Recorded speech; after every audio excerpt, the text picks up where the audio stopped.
sponsors this year. I was just going to say, I was going to give Ross an exclusive. Go for it. Go for it. This is a world exclusive. But here we go. Yeah.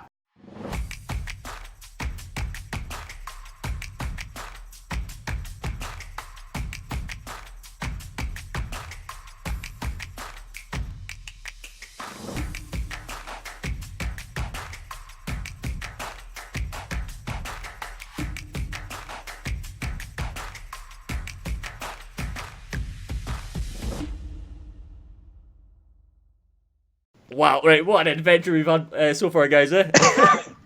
I'm pumped. Guys, we'll just start the podcast like this, because why not? So, Exactly. Welcome everyone to the Shootout Podcast. I'm your host, Ross Baxter. Welcome to episode 72 of the series. As always, the Shootout Podcast is a weekly series where I bring on amazing guests around the world onto the show to talk about the film and games industry, etc., related to shoot education. And today we've got two legends back on the show. We've got Andrew and Alwyn back on. Thanks, guys, for coming on. Great to be here, Ross. Thanks for having us. Can't believe it's been 72 podcasts. That's just mad. Congratulations, Ross. It's amazing.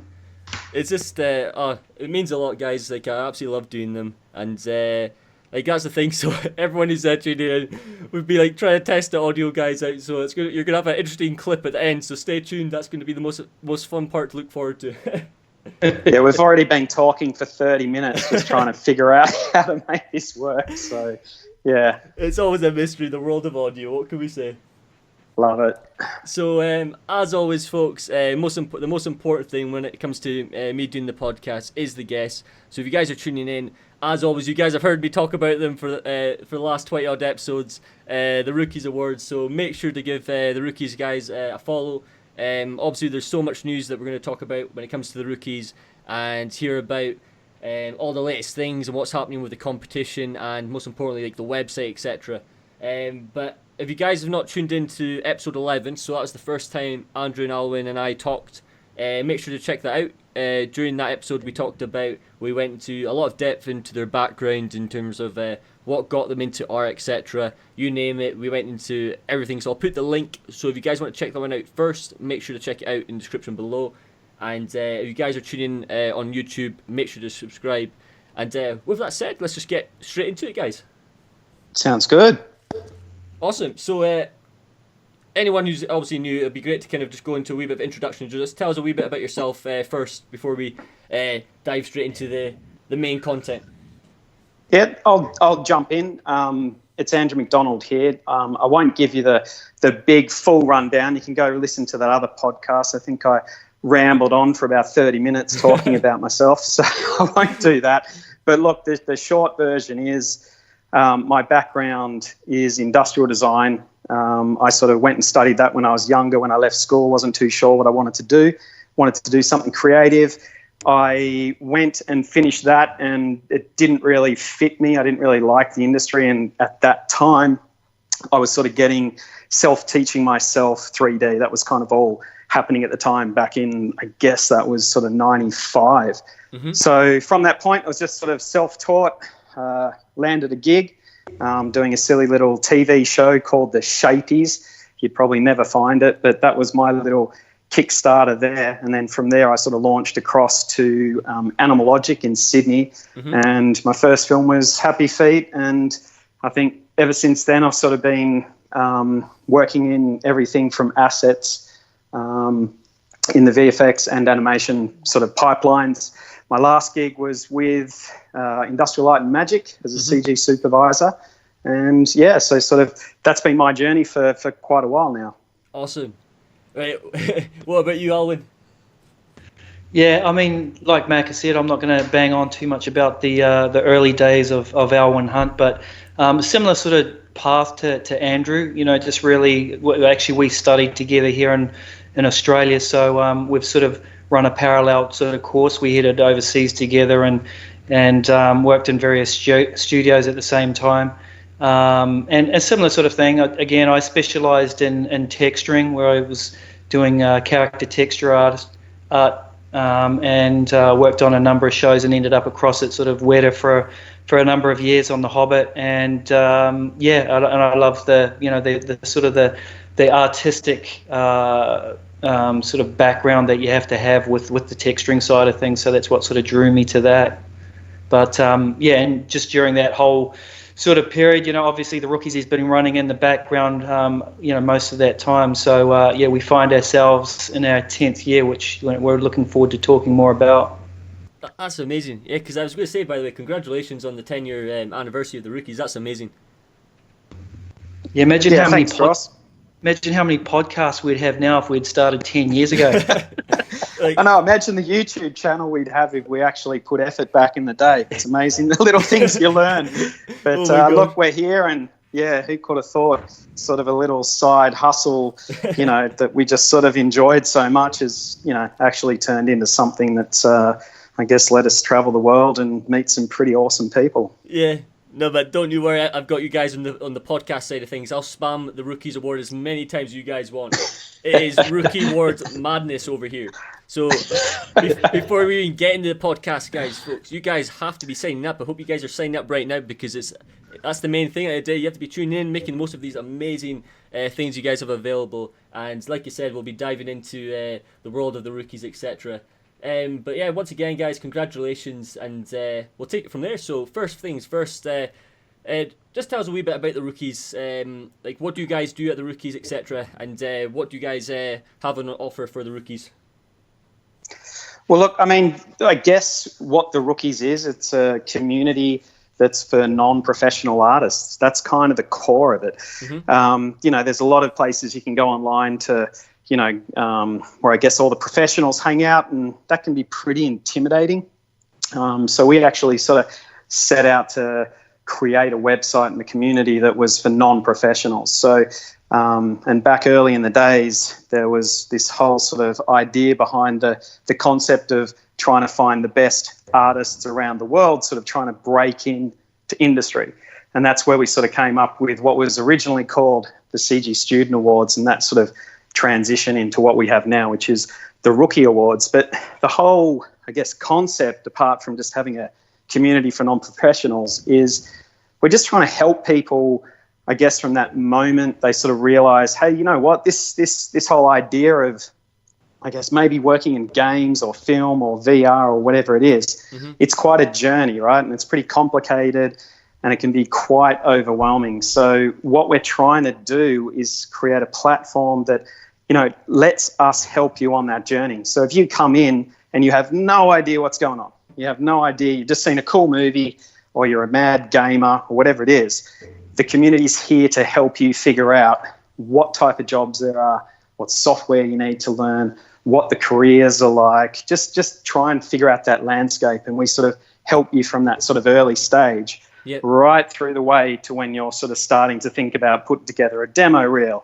and starting to think about networking and even applying for jobs. So that's the whole sort of journey of being a rookie, and the whole, a lot of people, I guess, will understand the analogy there with the whole rookie term. What we're trying to do there is obviously the sports terminology, where it's that you're a rookie for that sort of first year of professional I guess, gameplay if you're a basketballer or whatever it is.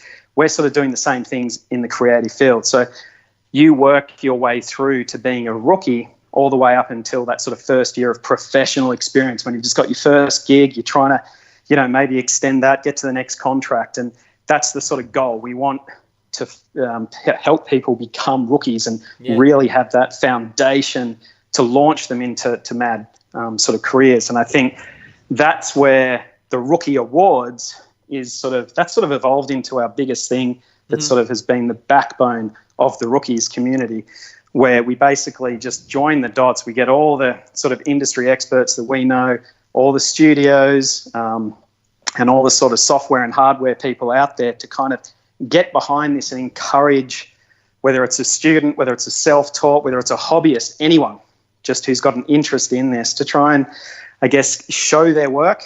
And, we obviously, there's a big sort of angle of it in terms of trying to find the best people and get them jobs, and, through some of the internships that we have set up.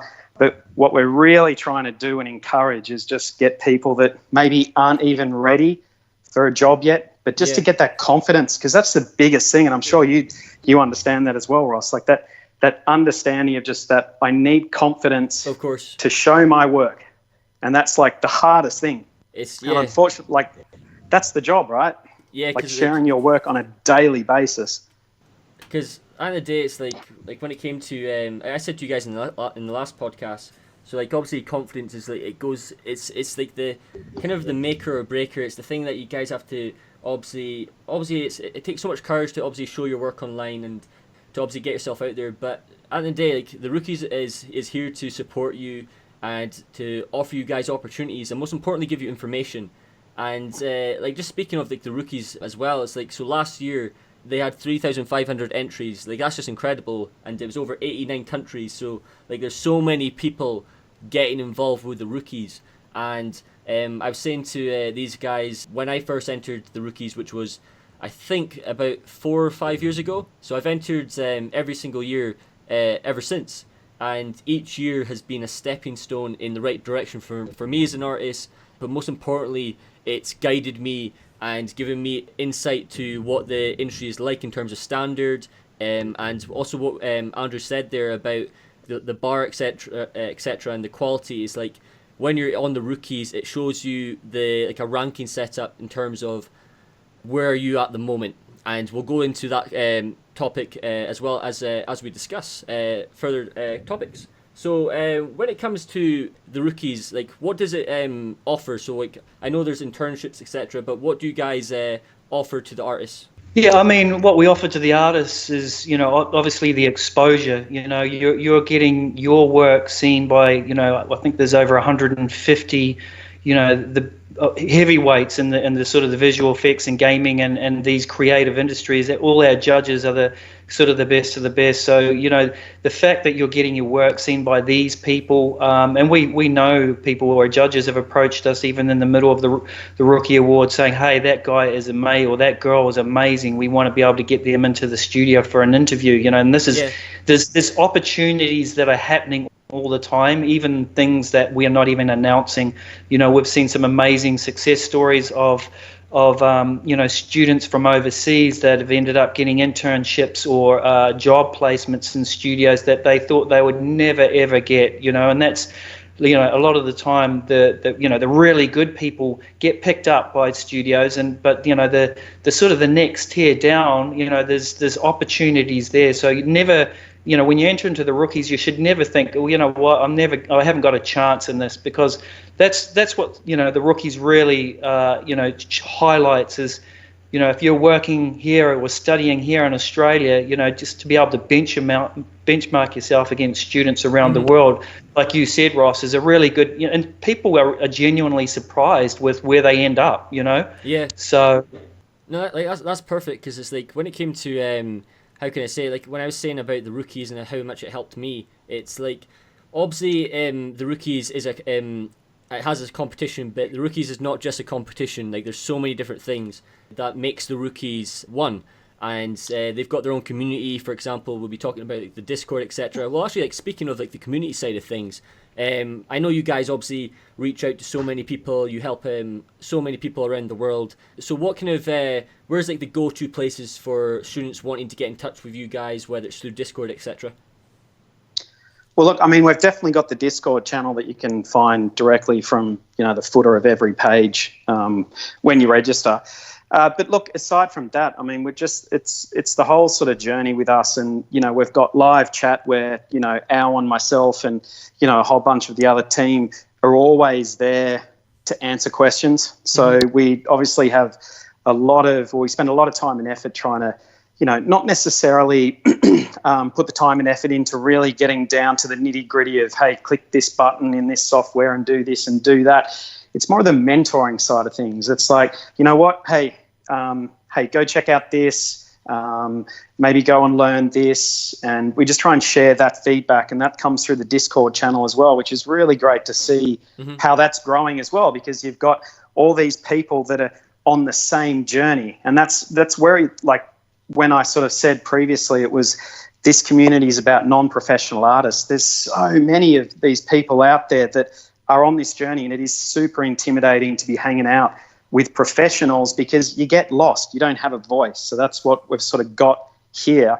So yeah, it's super easy to get in touch with us. And as I said, we're introducing some really interesting tools this year to help with the communication and the sort of collaboration, which I don't really want to go into right now, but we're pretty pumped for it and should have a demo pretty soon. But yeah, it's easy to have a chat and sort of get involved in the community. And look, I think that's one of the big things that you sort of touched on. Like, you know, last year we did, once again, everyone sort of knows us for constantly trying new things with the website and the community and just being possibly a little too agile. People come on each year and think, oh gosh, what's changed this year? But for us, it's all about trying to push the boundaries and rethink things and take on board all the feedback. And of course, one of the biggest things that we found was in the early days of the Rookie Awards was we didn't have the infrastructure or the technology to have this large community that was anything more than, hey, submit your work, we'll check it out, we'll review it, and we'll find the best, and then essentially go away because we don't have a place for you to stay. And that really, that was sort of a real big pain point for us, because if we just didn't have the technology, we've got that now, which means that even though we don't have the 10 years worth of, you know, projects and entries and all this stuff that really is our legacy, we've got that capability now. And that's the great thing, that you can go on and check out the 2019 entries and, you know, the 10,000 plus project or people that have been putting all their projects on the community now, which is really cool. So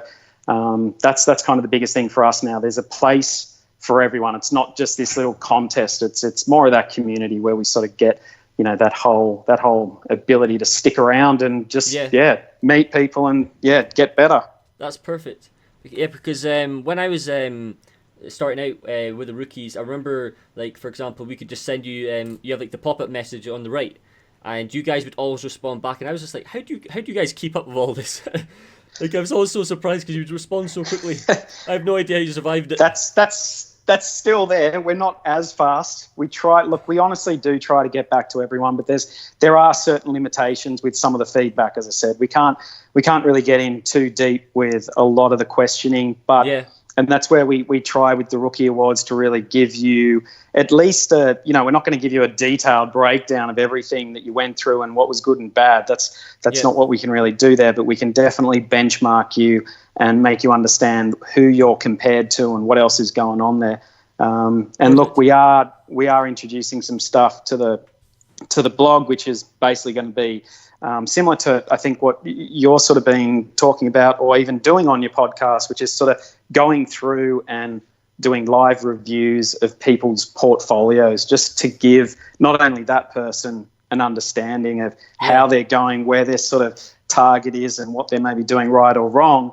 But that also obviously, you know, gives a lot of advice and help to everyone else. So yeah, we're really pushing to find or grow our team to really help with that.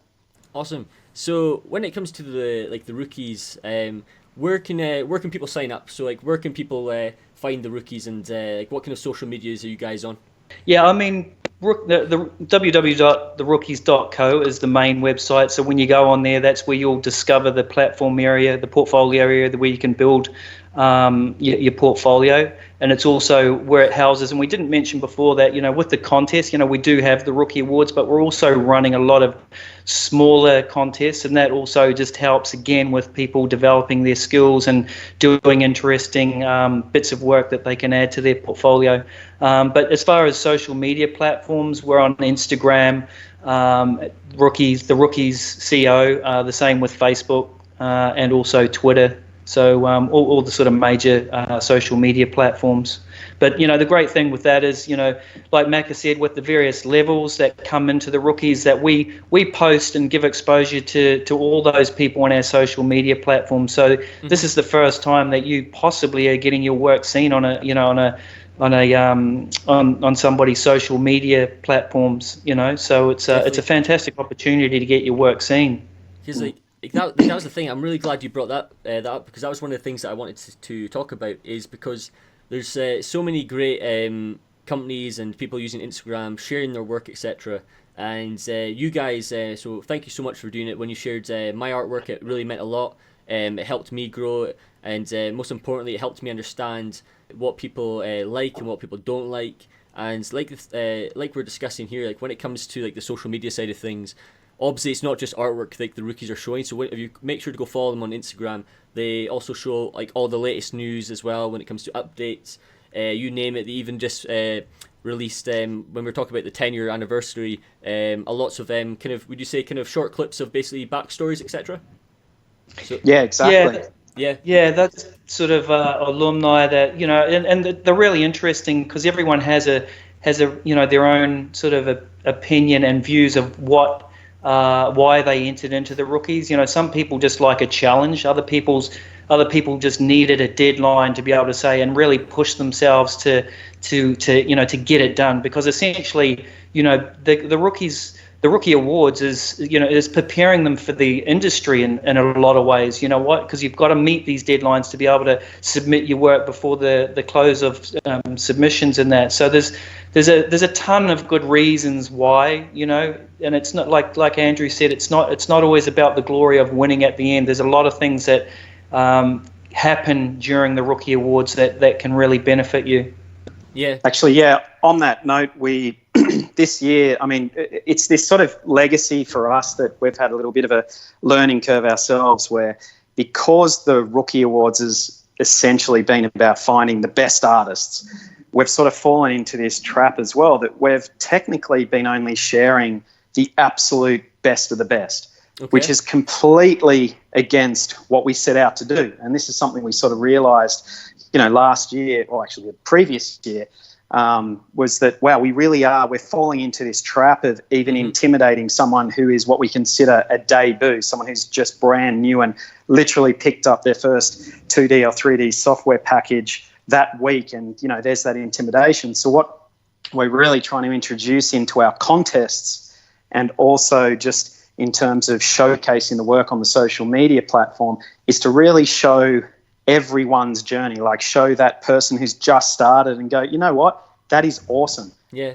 You know, you know it's not professional, but what you've just achieved, that is a milestone, and we've got to celebrate that. And I think that's what we're trying to do in the contest, where we just had a great contest that we called Netflix and Skill, rather than Netflix and Chill. So that was pretty successful. But what we sort of did behind the scenes there as well was we were awarding badges to people that from each different level. So whether you're a debut, a player, a contender, or a rookie who's out there at the moment, like each one of those people, each of those levels was getting awards. So it was that kind of encouragement to go, look, we're not expecting a debut to be, you know, at the level of a rookie. And that doesn't matter. Like, it's your journey. Everyone's at a different stage. And that's where we're trying to get people that, whether you're sort of up at a contender or a rookie level, you know you were at a player or a debut at some point. We all were. So it's just trying to understand that you're all at different levels, you're all at different skills, but it's trying to make sure everyone sort of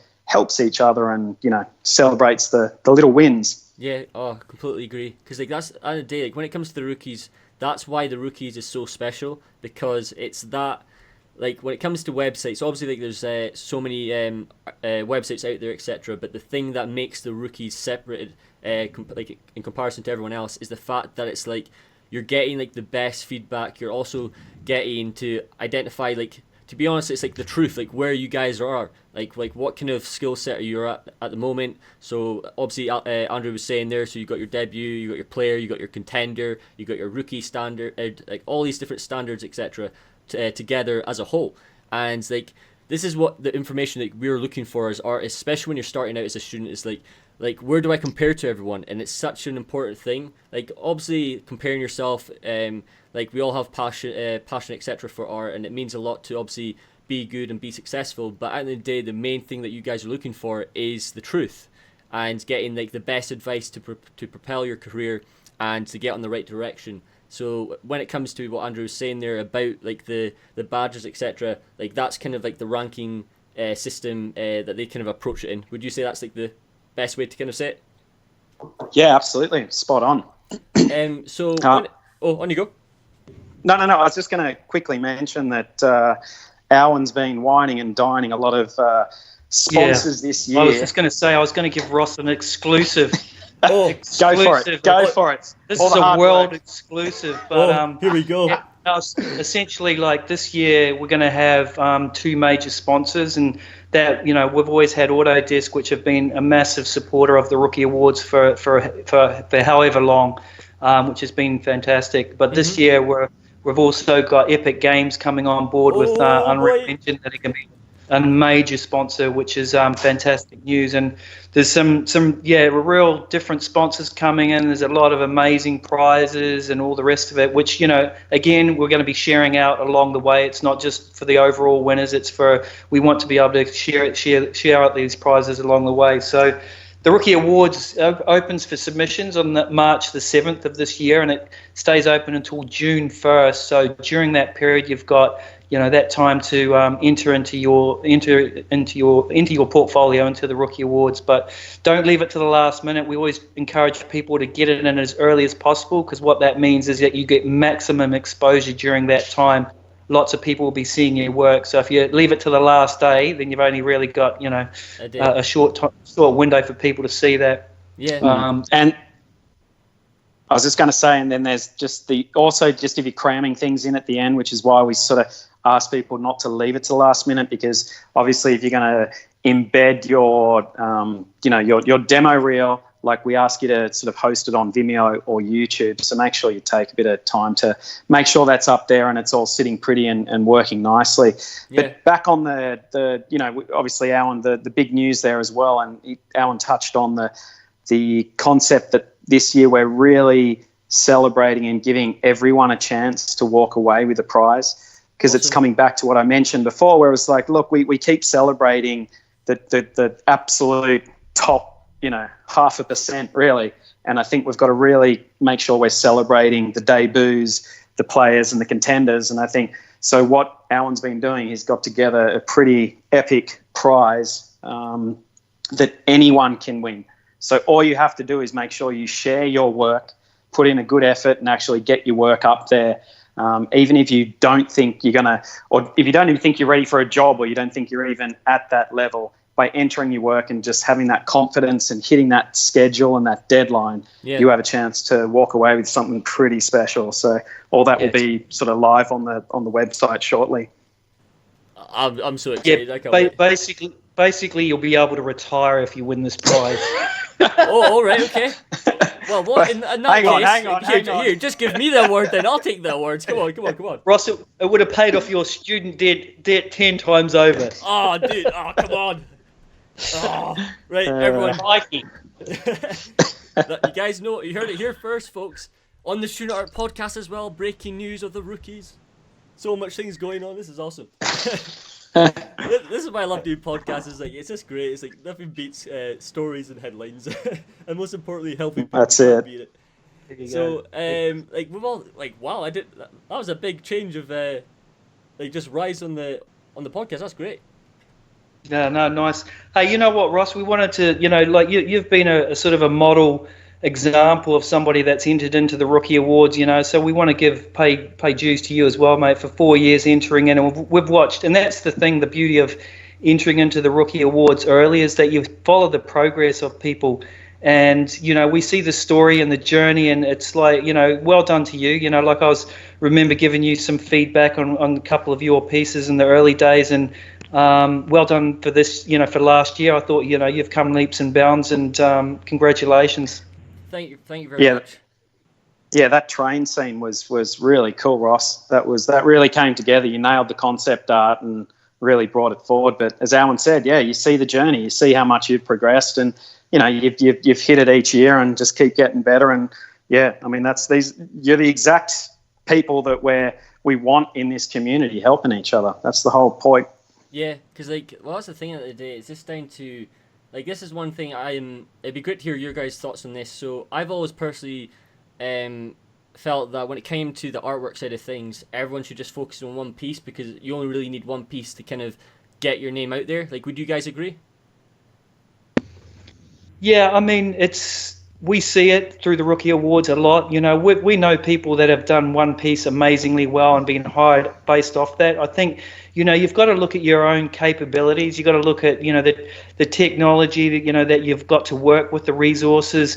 There's a number of factors, but at the end of the day, you know, like, quality will always win out over quantity. You know, you hear it from recruiters. It's been around forever, and it rings true still today. So, you know, like, whether you're doing one piece, two pieces, or three pieces, as long as you nail it. And like I said, we know people, you know, we've seen people through the Rookie Awards that have been hired just off one amazing piece. You know, you've already you know, sold it to a person when they see it and they know that you understand it. You know, there's a story behind it. It's not just you know, we've seen the progress to get to that end result. You know, and that's if we can see that, then you're ahead. You know, you're ahead of the game.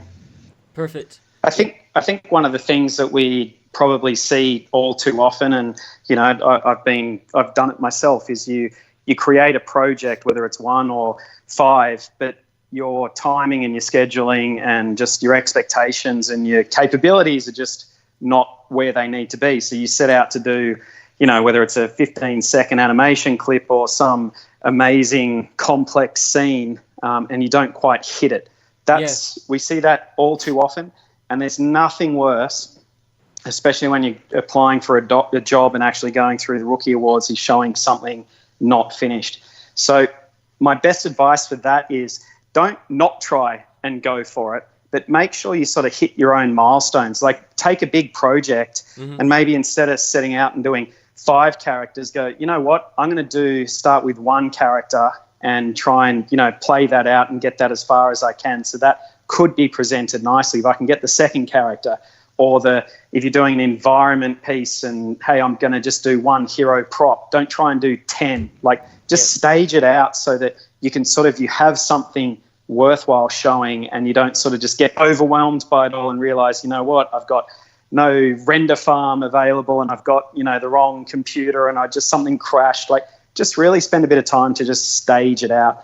Because, you know, as Alan said, and you said, like, you can do one good project, but also just doing a whole bunch of little ones is great too. But just really try and make sure you get things finished as good as they can and have that time at the end to really focus on the presentation. And I think even that kind of loops through to, I guess, another thing we do see at the Rookie Awards is we've sort of built these really cool sort of tools that allow you to build your own page for your projects and your entries. And there's a whole range of things, from videos to these process views to sliders and galleries and text and all these sort of, you know, things you can embed, like 3D viewers. We really encourage people to have a look at the tool, figure it out, play with it, and really put a bit of effort in, because there's nothing worse than just someone slapping up some images and not even describing it, or not even trying to break it down or explain it, or, you know, really use the potential of this tool and kind of really show what your skills are.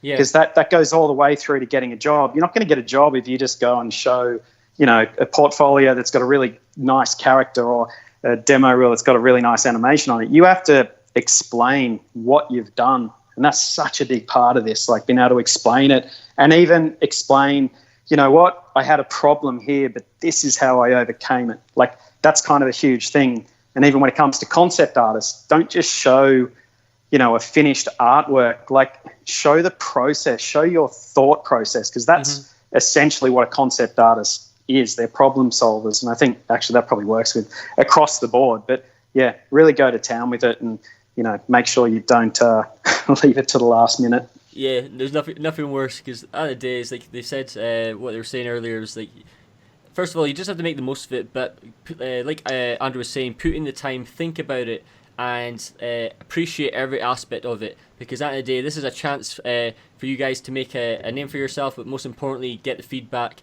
and get help from all these amazing judges, and just getting yourself out there, because that's at the end of the day, like, that's one of the things we talked about in the last podcast is so important, is for you guys to get yourself out there, and you never know what could happen. So when it comes to the rookies, I'm not sure which one we would take. Alwyn, if you want to answer this one. When it comes to, like, the judges side of things, like who's judging people's artwork? Like what can we expect in terms of like how do they critique it, and how do you guys approach the judging side of things?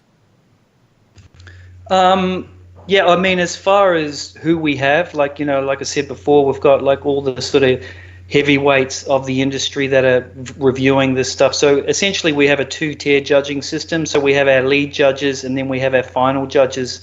So our lead judges are there from day one, the day that we open for submissions, and it's really just filtering, going through, and just seeing the potentials, and they're allocating badges if somebody's done a really amazing model. So it's really just a kind of a faster sort of review process, and what that creates is then it goes, people end up going onto the draft, which we have as well. So basically, as everybody gets ranked, they go on. It's similar to the whole sort of NFL. There's a draft table that you can see the highest ranked people, and then that is a real time, and it's constantly moving based on the judges' scores. And people go on and they come off and they go back on again. So the lead judges go through, and what essentially that does is it creates a short list of finalists towards the back end. So that's really when we're getting down to the nuts and bolts, and that's when our finalist judges come on. They're looking for, the wow factor. They're looking for technical. There's a whole range of different critique points that they're looking for when they're going through it. And essentially, they're judging that finalist list just to find the best people. And then we've been on that end of it before, and that is it gets tougher and tougher each year. Honestly, like it's and if there's one bit of advice that I will offer, like we were doing before, it's like the number of times that we see an amazing demo reel and there'll be just like one shot in there that you've just gone, why did you put that in there? Because that was the difference between either being a finalist or being a winner, was just one shot. It just plants that seed of doubt of like, why did you put that shot in there? Because did you think that was good? Did you really think it was good? So be very critical about the work that you're putting in there, and just give it, make sure there's other people reviewing it before you submit it and all the rest of it. But the number of people that we've just gone, because when you get to that top end, like the margins are so fine that all it takes is just, like I said, one little trip up and you fall back off. So I mean, it's a really good point, because I think in terms of what the judges are looking for, as Alwyn said, there's creative, technical, presentation, the different range of skills. One of the key things is they're trying to find the best person that could fit into a production experience. Like they could just walk into a job, and that's where we've got, in terms of our categories, we've got a main category grouping called Rookie of the Year. That's what we're looking for. But inside that, you've got everything from our 2D animation, 3D animation, visual effects, game dev, all that stuff. We've got, I think it's like 9 or 10 categories for that. But the premise for those, and we really explained it on the website, the judges are looking for someone. Take, for example, visual effects. They're looking for whether it's a modeler, whether it's a roto artist, whether it's a compositor, but they're looking for someone that in their discipline is just, they could literally just grab them right now and drop them into a production, environment, and they know they would have the grounding. They've shown and presented their knowledge that they feel confident, at that high level that, we could get them running without a drama. So I think in terms of presenting your work, like really pitch yourself, promote yourself, and treat it like how you would apply for a job. And I think, as Alwyn was saying, the amount of times, in the sort of the visual effects and animation industry, myself and Alwyn have gone to hire someone. And as silly as it sounds, when Alwyn was saying, it really is just that one shot that someone included that was the deal breaker, it really can be that cutthroat. And we sort of, that just comes out, because if it's about understanding what is essentially showing good skill and maybe not good skill. And at the end of the day, if you're presenting something at that top level and it's really not up to standard, it's kind of saying to the recruiters and I guess the judges in the Rookie Awards that, that's their level of presentation or skill there, and they actually think that's quite a good project. So I think, yeah, definitely, we want people to share a lot of their work, but that top tier, if you're really thinking about using this platform for a job, like really knuckle down and figure out exactly what you want to show and make sure it really highlights your skills and, just really try and explain it. That's awesome. Because, by the way, everyone who's tuning in as well, so they've added, when it comes to the rookies, so they've added new categories as well. So I saw on the website you've added 2D animation. And then I was also realising on the category side of things, there's like 4 main things. So it's not just obviously Rookie of the Year. You've got this one, the next one. I love this. So you've got Film of the Year, you've got Game of the Year, and then a really awesome one that we also were discussing in the last episode was the specialty. Is it okay for you guys to kind of dive into those ones as well? It'd be great to kind of hear what your thoughts are on those other main 4 topics. Go for it, Alwyn. You can spin that one. I'll do 2, and then you can do. For it. Outside of the Rookie of the Year category, so they're really for your individual portfolios and demo reels. So you're essentially vying for that Rookie of the Year for visual effects or for games or whatever it may be. For Film of the Year, it's all about team projects. So you might be working at or studying at a school that the end result or the end project is a short film or short story or whatever it may be, and it's a group project. So you can actually enter that in as a team. And then Game of the Year, which is essentially the same. It's group-based projects. The specialty is one of our favourites, and it's it's the Young Guns is really, again, it's kind of almost the debut level. It's really just celebrating people in high school that are just kind of being introduced into 3D that just want to that are exploring, but what, this may be their first contest that they've entered into. It's a category for them, so they can not be scared, and it's just about, hey, how does this all work? I just I've done this little model and I just want to add it to a contest, right? So that's Young Guns.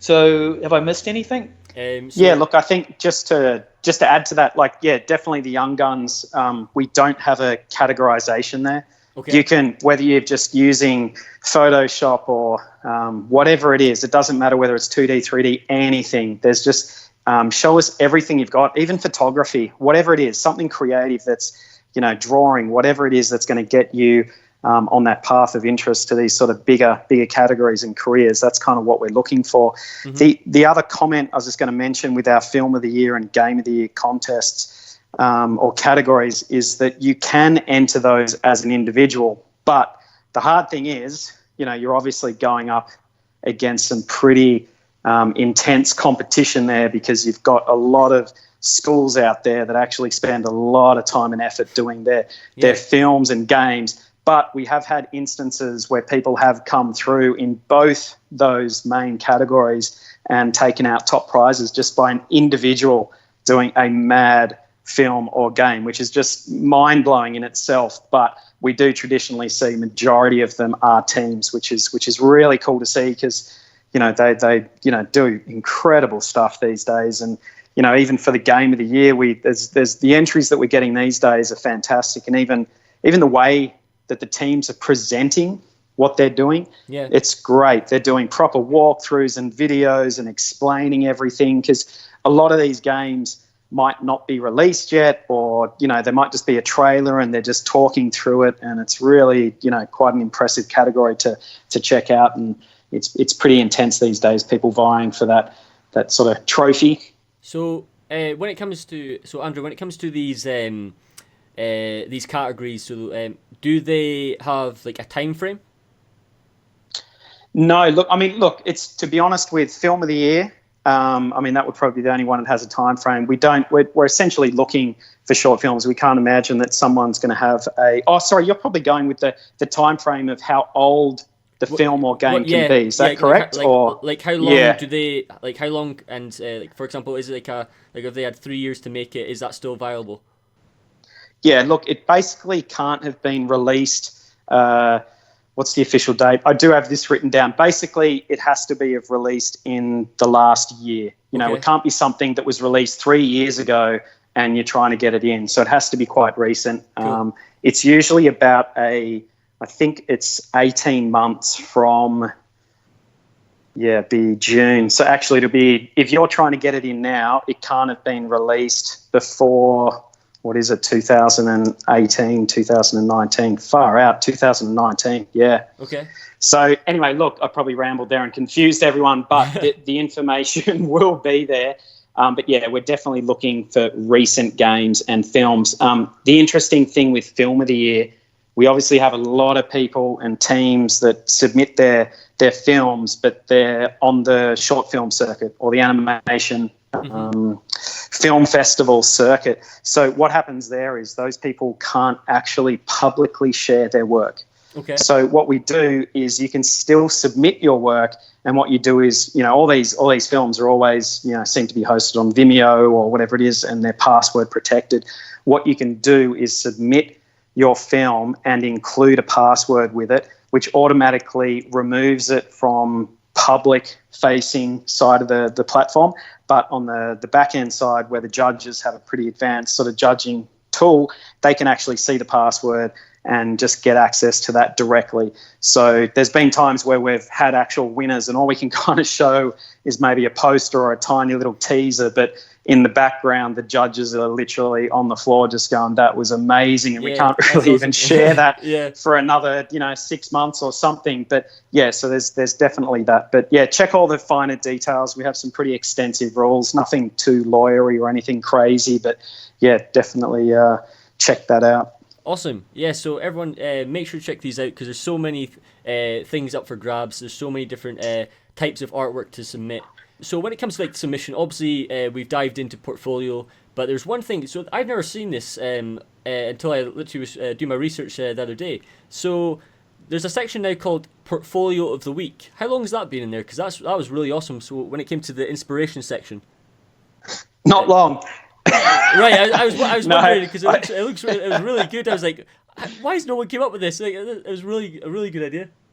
So look, there's plenty of these things kind of going on, and I think that's definitely where Alan and myself are trying to put energies with the team and just really trying to do what we said before, showcase a bit of everything and really just it's just showcasing work. So yeah, every week we try and show a portfolio of the week. We do a whole bunch of the best projects based on whatever, if it's a software or a topic or whatever it is. So it's other additional ways to kind of share that work. And there's all sorts of things kind of going on these days and a whole bunch more to come. But glad to hear you like that one. Yeah, because literally everyone is tuning in. So there's an inspiration section, there's a learning section as well. So they do articles, obviously they've breakdowns of tutorials, you name it, getting all the best kind of resources into one. And then obviously most importantly, you've got if you guys want to go sign up to the newsletter, so they do a newsletter. So they often send out newsletters through your email, so you do that through the email. And as always, links will be in the description. So when it comes to, obviously you were saying, obviously you got the Peaky Blinders contest that's just happened. There was also an incredible one called the Summer Photorealism last year. When it comes to the other contests that happen throughout the year, what can we expect from the Rookies Award? From the Rookies. Yeah, I mean, we just, myself and Andrew, a couple of weeks ago, were looking at the schedule of the contest coming up for the first half of this year and just scheduling things out, and it's pretty crazy.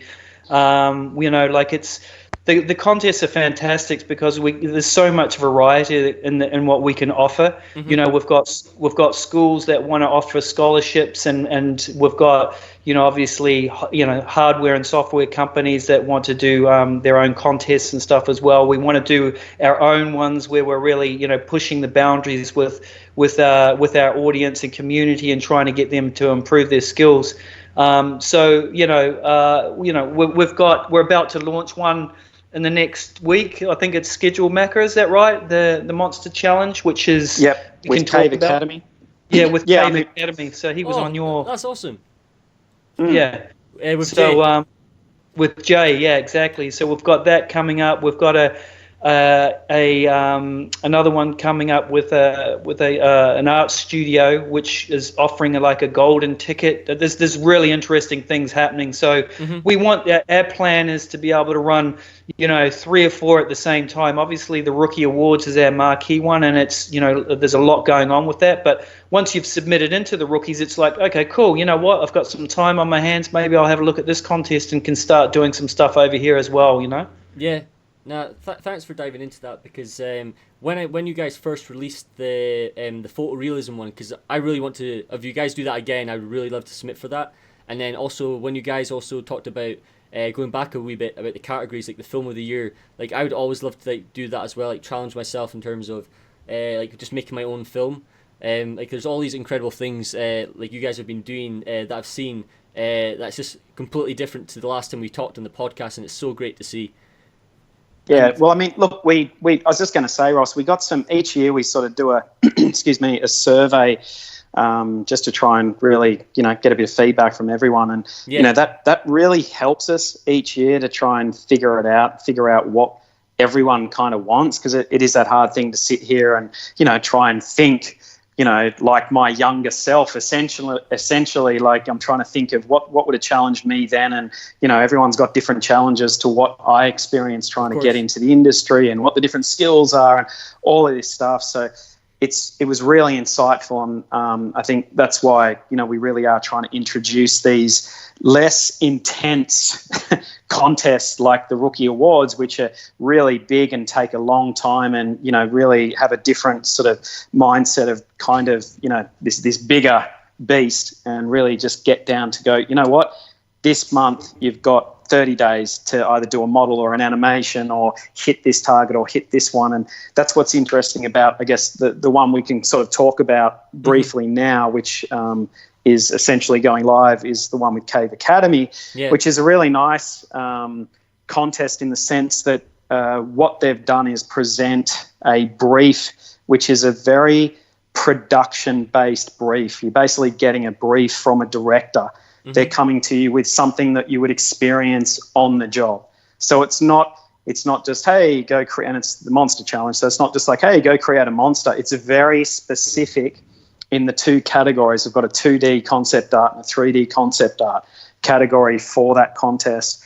And it's really specific about what the brief is. You have to meet the brief in terms of even how tall the monster is and what sort of environment it should be living in, all these little things that you've got to tick the boxes and show that. So it really sort of trying to bring that sort of production experience into it. And once again, really trying to get people sharing their work as they go, because that is, and I touched on it before, that's the hardest thing in these industries. It's you as an artist have to share work all the time that isn't ready. You don't feel is ready to be shared, you know, and it's hard because you all, even finished work, oh gosh, if I just had a little bit more time, I could do this or do that. And, oh, maybe I shouldn't have decided on whatever.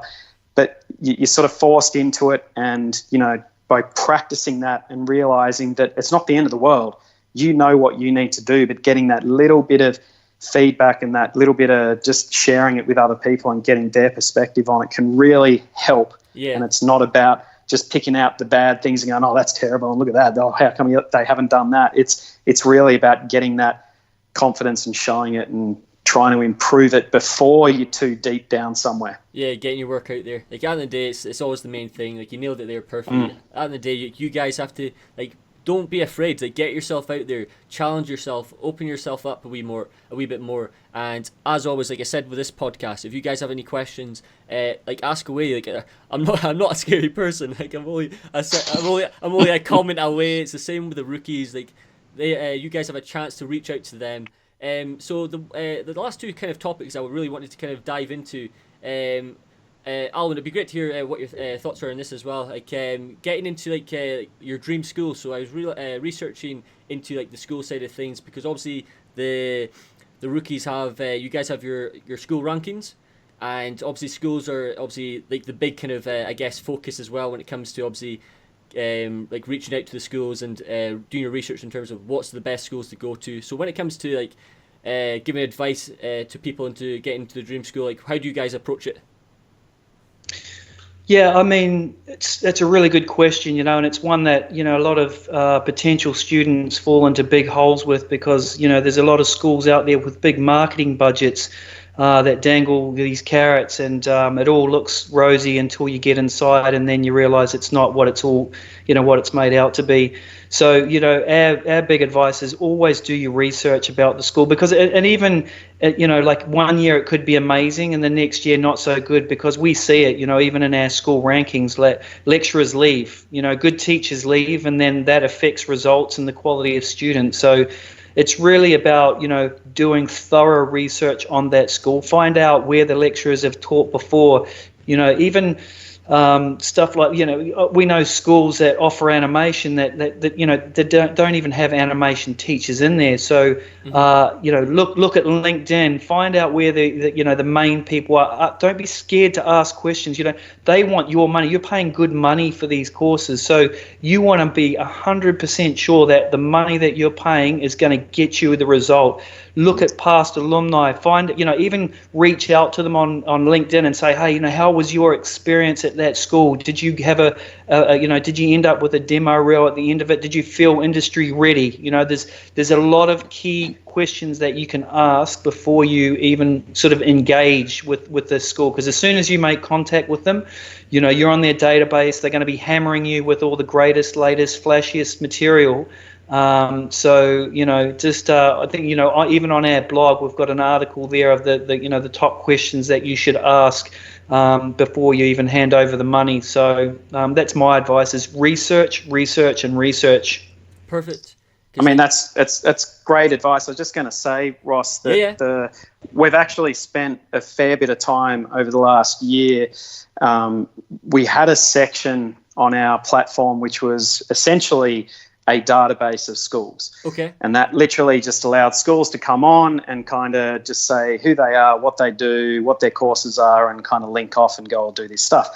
We had a section in there where we asked to try and get some reviews from alumni and do all this stuff. But we sort of realized that what was happening, we got too many schools on board. And then we found there are actually some schools on there that we didn't actually really believe they were at the level that I would feel confident going to, or let alone send my kid, or even recommend someone should go to. Definitely. So what we did last year, we actually deleted it. We got rid of it, but we went back to ground zero and we introduced what we're doing now, which is basically certifying schools. And that's so what we do rankings, No. So it's different to that. So it's an invite-only directory that we've got on our Discover platform. So it's discover.therookies.co, which is essentially our blog and communications platform. Yep. If you go /schools, you'll see it there in the header. What that does is give you a real good overview of schools around the world. But what we do when we certify a school is we actually go in depth. They have to firstly have ranked well in a rookie awards, because that gives us a good indication of current and recent alumni. And we actually send them an application form that's pretty intense. It actually takes them on average probably maybe 4 to 6 weeks to complete, because we're really asking them some nitty-gritty questions about how do they train their staff, what happens, what technology are you using, what's your plan for the future, what do I get if I walk in the door right now. All these questions that we feel that need to be asked, but as Alan said, sometimes they just get hidden behind a lot of nice marketing material. And we ask to get contact details for alumni, and we actually then bring that back. We review that internal with our advisory board, and then we make a decision whether we're going to give them a stamp of approval for that 12-month period. Mm-hmm. So there's a whole bunch of schools, and there's more coming that are sort of in the middle of being certified. But in terms of where Alan was saying, go do your research, but that's a great place to start there, because we do have a number of schools that have already been certified, and I honestly tell you, those schools are fantastic, and you are not going to have any problems there, and that would be my first place. Get going there. We also, I'm going to keep rambling, we have, it's such a big decision. It's such a big decision, and that's probably the question I think I get asked the most on Discord or just through the chat, like, what school? I'm thinking of this. Where, do I go to here or here or here? Like, they're just overwhelmed. So we had a great partnership evolve last year with a company called Mosaic, and basically they have a service that can literally, through us, they can help answer all those questions. There's a team with offices around the world where you can actually walk in, have a chat to someone, show them your portfolio, check out what you sort of basically say what you think you want to do. What are your goals? Do you want to head towards visual effects games? What are you thinking?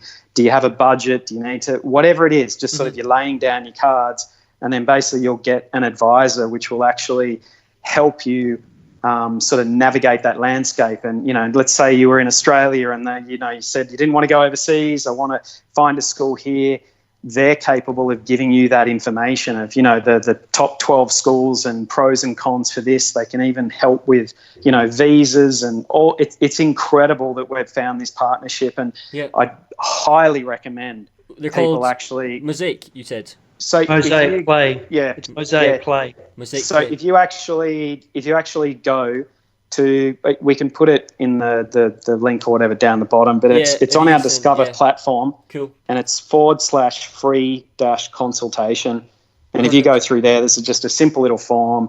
And there's little call to actions everywhere on the sort of homepage that just says, hey, we can help you find a school. You'll see it there. If you don't know where it is, just hit us up on the chat, or obviously, hopefully you can just chuck it in the notes down the bottom there, Ross. But it's super good, and we sort of have a great relationship where if we can bring you through, and we can assign someone from our side and just get you going through and give you the advice you need. So Perfect. Definitely do that. Yeah, so like everyone, as always, I'll make sure to gather all the information from Andrew and Alwyn at the end of the podcast, and I'll make sure to put everything in the description below, so you guys have easy access, just so you can navigate it quickly. That'll be the same. So everyone who's listening on Anchor and all the other 11 platforms, obviously it'll be slightly different for you guys in the description, because obviously the way it works in terms of navigation. But in terms of YouTube as well, obviously in YouTube you can ask the comments in description as well.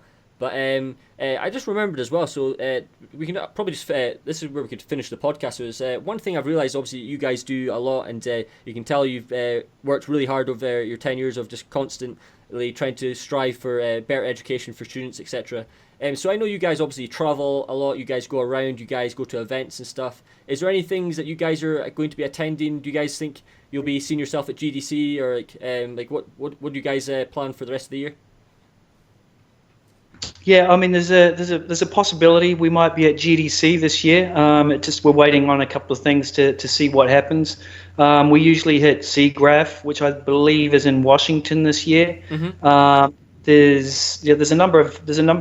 We're actually going to be starting, or not starting, but actually putting a lot more energy into our sort of meetups and just trying to build community locally. It's something that we're trialing out, and we've got our first one organized for next month, and we're gonna build on that, and hopefully be able to sort of, once we've figured that out, be able to scale it on a global sort of a stage to be able to do these kind of these tailored. I don't know, Andrew, did you want to talk more about that? Yeah, look, I mean, as you said, like it's about community, and obviously we know that you can sort of get lost online and sort of lose that ability to connect. And I think in the past we've kind of just been overwhelmed trying to think, how do we do these global events? And they ended up being so big and so complicated. And we've had great success with things like Siggies and other meetups. But what we're trying to do now is we're having our first meetup just as a test bed in Adelaide next month. Basically, it's called Creative Ones. Right. So it's for basically you have one question and one sponsor each meetup. So the whole idea was that we didn't want this thing where, hey, let's just have a meetup and let's go to the pub and have a drink and, possibly have some people that have a whinge and they don't do this. And there's no purpose apart from a bit of networking. That's always good. But what we're trying to introduce is let's get a purpose to one of these meetups, and it doesn't have to be about having someone give a big presentation and do this and that. So what we're getting is, as I said, one sponsor, one question. So the sponsor offers great merch or a prize or whatever it is as a little incentive, but then they're asking a question to sort of be the topic of the night. So, our first one's going to be with Substance by Adobe, and they've got a great question which will sort of hopefully evoke a lot of communication and even help people break the ice. So we actually ask people to go and sort of write their answer, put it on the board so we can kind of give that feedback and start the communication with people online, and obviously at the event, and really sort of help, get people talking. That's the kind of idea, and also, have a beer and do all that stuff as well. So that one starts next month, and that's our test bed to at least branch that out in sort of Oceania. And then our goal is to get our key stakeholders, with whether it's our judges who are sort of scattered throughout the world, or even just sort of ambassadors, our alumni and all these people, to give them the tools and the connection to the sponsor and maybe a bit of financial support or whatever it is to be able to host their own Creative Ones event. So it's basically Creative Ones by the rookies, and we get a sponsor, we get a question, we get people talking, and have a good time. Awesome. Dude, guys, thank you so much for coming on the podcast. It's been a pleasure having you on. When it comes to obviously the end of the podcast, I always do two options. But I think the best thing for today is like to open it up. Is there anything else that you guys want to kind of raise in terms of like the rookies? Is there anything else that I've missed out? Is there anything else you want to discuss, or any advice you'd like to give to students when it comes to just the rookies in general? If not, it's okay. Just get involved. Get involved. I think everyone's probably heard everything, but you know what? Like, you got nothing to lose. Just come and see what it's about. Look, as you said, you're a friendly bloke. We're friendly blokes. We genuinely have been in the same position as everyone else, trying to figure out, these careers and these industries and all this stuff. And, it's a great place to hang out and not be intimidated and, share your work without sort of, feeling inferior. So, yeah, check it out. Perfect. Well, that's great, folks. So, as always, folks, like I said throughout the podcast, make sure to check out the rookies. Make sure to give them a follow. So their Twitter, their Instagram, their sign-up pages for the email, etc., for the news groups and everything. Everything will be in description. If you guys have any questions, so you never know, we'll probably have the rookies back on the podcast again in the future. So if you have any questions that you want to ask, as always, put them in the description below. If you guys are tuning in on YouTube, don't forget to subscribe, and make sure to smash the like button as always, and turn on post notifications to be notified every single week when the podcast goes live. But thanks once again, guys, for coming on. It's been a pleasure having you on, and looking forward to seeing what happens with the rookies. Cheers, Ross. Thank you for everything, mate. Awesome. Cheers, buddy. Awesome. We'll come back for episode 150. How's that? Perfect. I've got you noted down on the list.